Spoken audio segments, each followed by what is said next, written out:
I tell you about the strangest secret in the world. Not long ago, Albert Schweitzer, the great doctor and Nobel Prize winner, was being interviewed in London, and a reporter asked him, "Doctor, what's wrong with men today?" The great doctor was silent a moment, and then he said, "Men simply don't think." And it's about this that I want to talk with you. We live today in a golden age. This is an era that man has looked forward, dreamed of, and worked toward for thousands of years. But since it's here, we pretty well take it for granted. We in America are particularly fortunate to live in the richest land that ever existed on the face of the earth, a land of abundant opportunity for everyone. But do you know what happens? Let's take 100 men who start even at the age of 25. Do you have any idea what will happen to those men by the time they're 65? These 100 men who all start even at the age of 25 believe they're going to be successful.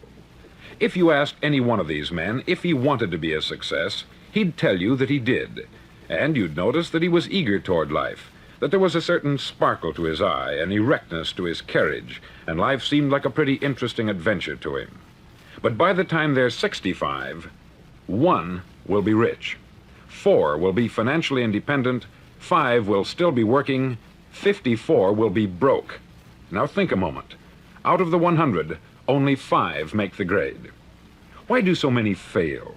What has happened to the sparkle that was there when they were 25? What's become of the dreams, the hopes, the plans? And why is there such a large disparity between what these men intended to do and what they actually accomplished? When we say about 5% achieve success, we have to define success. And here's the definition. Success is the progressive realization of a worthy ideal. If a man is working toward a predetermined goal and knows where he's going, that man is a success. If he's not doing that, he's a failure. Success is the progressive realization of a worthy ideal. Rollo May, the distinguished psychiatrist, wrote a wonderful book called Man's Search for Himself. And in this book he says, the opposite of courage in our society is not cowardice, it is conformity. And there you have the trouble today. It's conformity. People acting like everyone else, without knowing why, without knowing where they're going. Now think of it. In America right now, there are over 14 million people 65 years of age and over, and about 13 million of these 14 million are broke. They're dependent on someone else for life's necessities. Now, we learn to read by the time we're 7. We learn to make a living by the time we're 25. Usually, by that time, we're not only making a living, we're supporting a family. And yet, by the time we're 65, we haven't learned how to become financially independent in the richest land that has ever been known.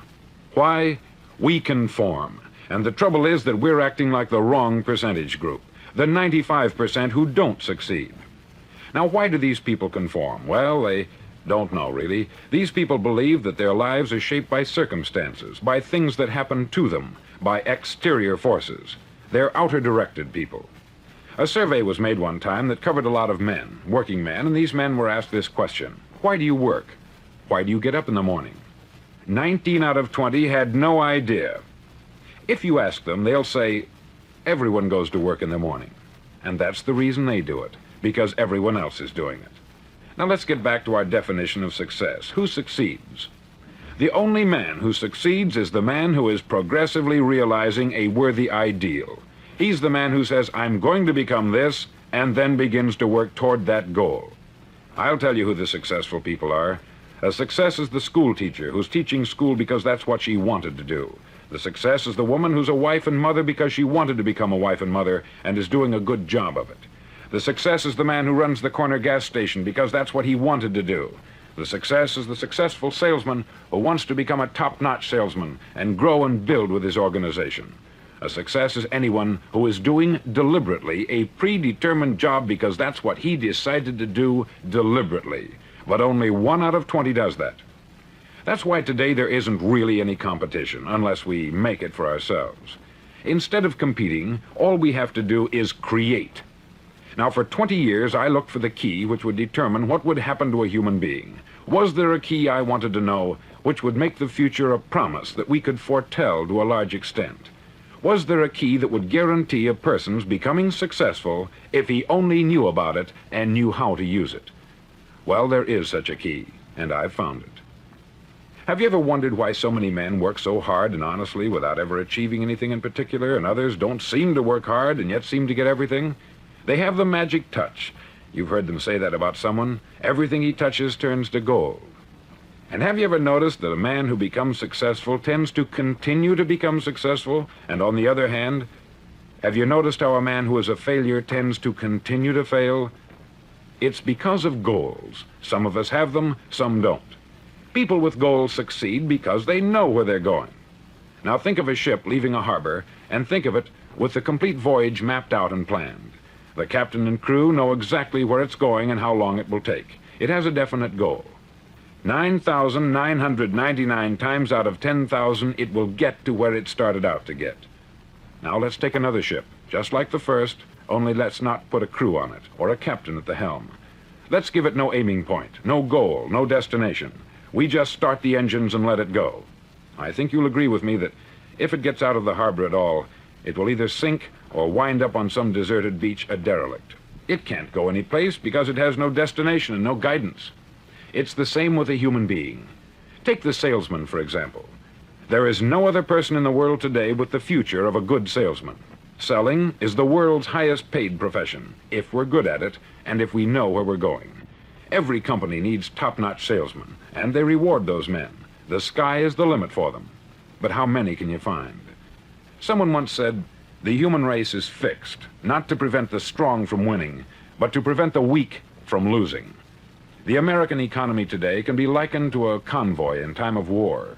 The entire economy is slowed down to protect its weakest link, just as the convoy had to go at the speed that would permit its slowest vessel to remain in formation.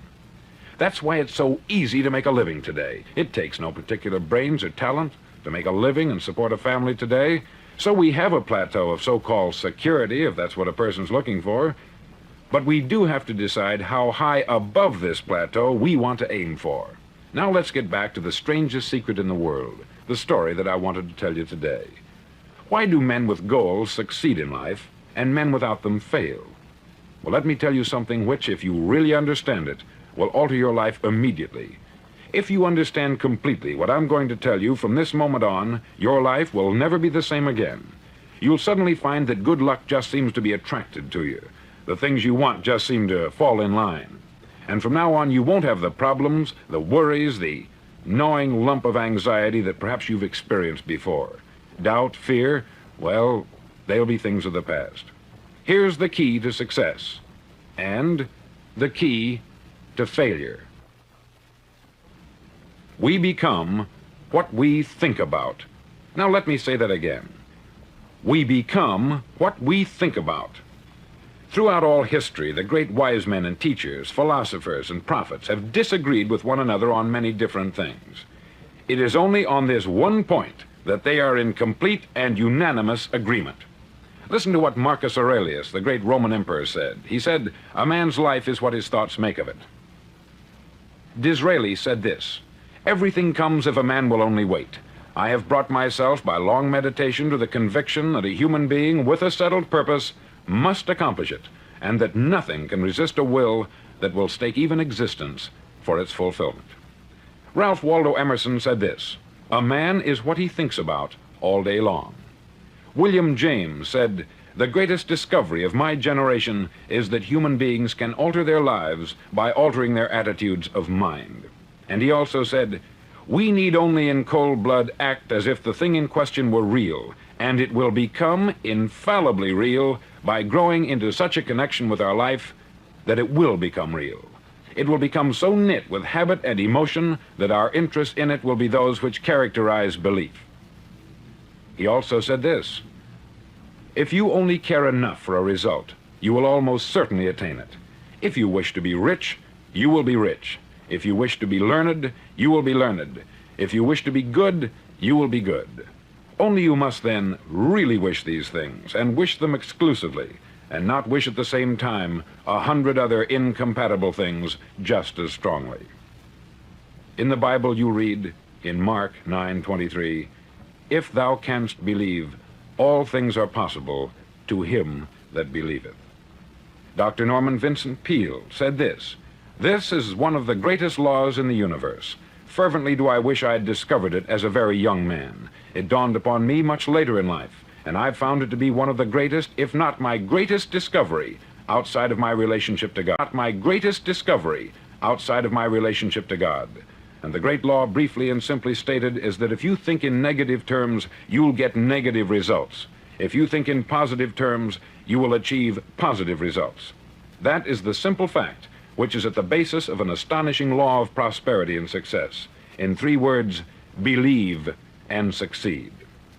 William Shakespeare put it this way: our doubts are traitors, and make us lose the good we oft might win by fearing to attempt. George Bernard Shaw said, people are always blaming their circumstances for what they are. I don't believe in circumstances. The people who get on in this world are the people who get up and look for the circumstances they want, and if they can't find them, make them. Well, it's pretty apparent, isn't it? And every person who discovered this for a while believed that we become what we think about. Now, it stands to reason that a person who's thinking about a concrete and worthwhile goal is going to reach it, because that's what he's thinking about. And we become what we think about.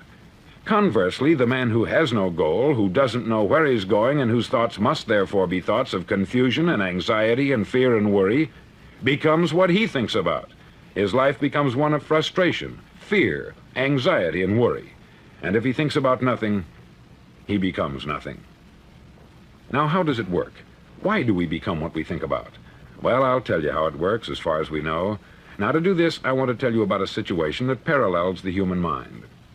Suppose a farmer has some land, and it's good, fertile land. Now, the land gives the farmer a choice. He may plant in that land whatever he chooses. The land doesn't care. It's up to the farmer to make the decision. Now, remember, we're comparing the human mind with the land, because the mind, like the land, doesn't care what you plant in it. Return what you plant, but it doesn't care what you plant. Now, let's say that the farmer has 2 seeds in his hand. One is a seed of corn, the other is nightshade, a deadly poison. He digs 2 little holes in the earth and he plants both seeds, one corn, the other nightshade. He covers up the holes, waters, and takes care of the land, and what will happen? Invariably, the land will return what is planted. As it's written in the Bible, as ye sow, so shall ye reap. Remember, the land doesn't care. It will return poison in just as wonderful abundance as it will corn. So up come the 2 plants, one corn, one poison. Now, the human mind is far more fertile, far more incredible and mysterious than the land, but it works the same way. It doesn't care what we plant. Success, failure. A concrete worthwhile goal, or confusion, misunderstanding, fear, anxiety, and so on. But what we plant, it will return to us. You see, the human mind is the last great unexplored continent on the earth. It contains riches beyond our wildest dreams. It will return anything we want to plant. Now, you might say, well, if that's true, why don't people use their minds more? Well, I think they've figured out an answer to that, too. Our mind comes as standard equipment at birth. It's free, and things that are given to us for nothing, we place little value on. Things that we pay money for, we value. The paradox is that exactly the reverse is true. Everything that's really worthwhile in life came to us free. Our mind, our soul, our body, our hopes, our dreams, our ambitions, our intelligence, our love of family and children and friends. All these priceless possessions are free, but the things that cost us money are actually very cheap and can be replaced at any time. A good man can be completely wiped out and make another fortune. He can do that several times. Even if our home burns down, we can rebuild it, but the things we got for nothing, we can never replace. The human mind isn't used merely because we take it for granted. Familiarity breeds contempt. It can do any kind of job we assign to it, but generally speaking, we use it for little jobs instead of big important ones. Universities have proved that most of us are operating on about 10% of our abilities. Decide now, what is it you want? Plant your goal in your mind. It's the most important decision you'll ever make in your entire life. Do you want to be an outstanding salesman, a better worker at your particular job? Do you want to go places in your company, in your community? All you've got to do is plant that seed in your mind. Care for it. Work steadily toward your goal, and it will become a reality. It not only will, there's no way that it cannot. You see, that is a law, like the laws of Sir Isaac Newton, the laws of gravity. If you get on top of a building and jump off, you'll always go down. You'll never go up. And it's the same with all the other laws of nature. Think about your goal in a relaxed, positive way. Picture yourself in your mind's eye as having already achieved this goal. See yourself doing the things you will be doing when you've reached your goal. Ours has been called the phenobarbital age, the age of ulcers and nervous breakdowns. At a time when medical research has raised us to a new plateau of good health and longevity, far too many of us worry ourselves into an early grave trying to cope with things in our own little personal ways, without learning a few great laws that will take care of everything for us. These things we bring on ourselves through our habitual way of thinking. Every one of us is the sum total of his own thoughts. He is where he is because that is exactly where he really wants to be, whether he'll admit that or not. Each of us must live off the fruit of his thoughts in the future, because what you think today and tomorrow, next month and next year, will mold your life and determine your future. You're guided by your mind. You're guided by your mind. I remember one time I was driving through Arizona and I saw one of those giant earth-moving machines roaring along the road at about 35 miles an hour with what looked like 20 tons of dirt in it, a tremendous, incredible machine, and there was a little man perched way up on top with the wheel in his hands guiding it. And as I drove along, I was struck by the similarity of that machine to the human mind. Just suppose you're sitting at the controls of such a vast source of energy. Are you going to sit back and fold your arms and let it run itself into a ditch?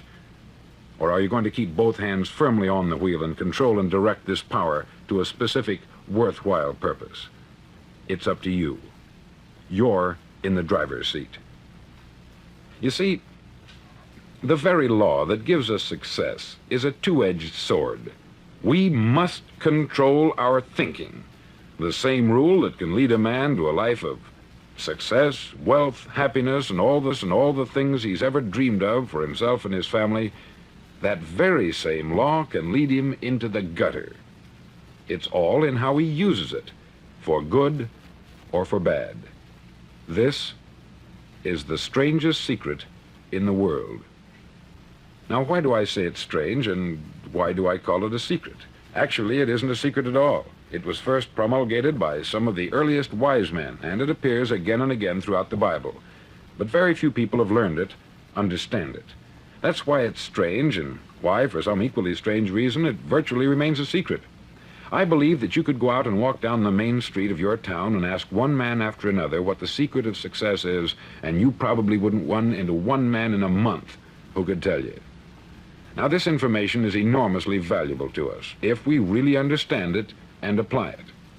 It's valuable to us not only for our own lives, but the lives of those around us, our employees, associates, and friends. Life should be an exciting adventure. It should never be a bore. A man should live fully, be alive. He should be glad to get out of bed in the morning. He should be doing a job he likes to do because he does it well. One time I heard Grove Patterson make a speech, the editor-in-chief of the Toledo Daily Blade, and as he concluded his speech, he said something that I've never forgotten.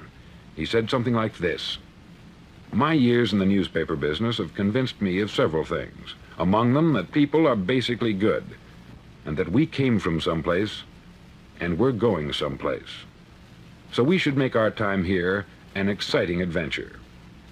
The architect of the universe didn't build a stairway leading nowhere. And the greatest teacher of all, the carpenter from the plains of Galilee, gave us the secret time and time again. As ye believe, so shall it be done unto you."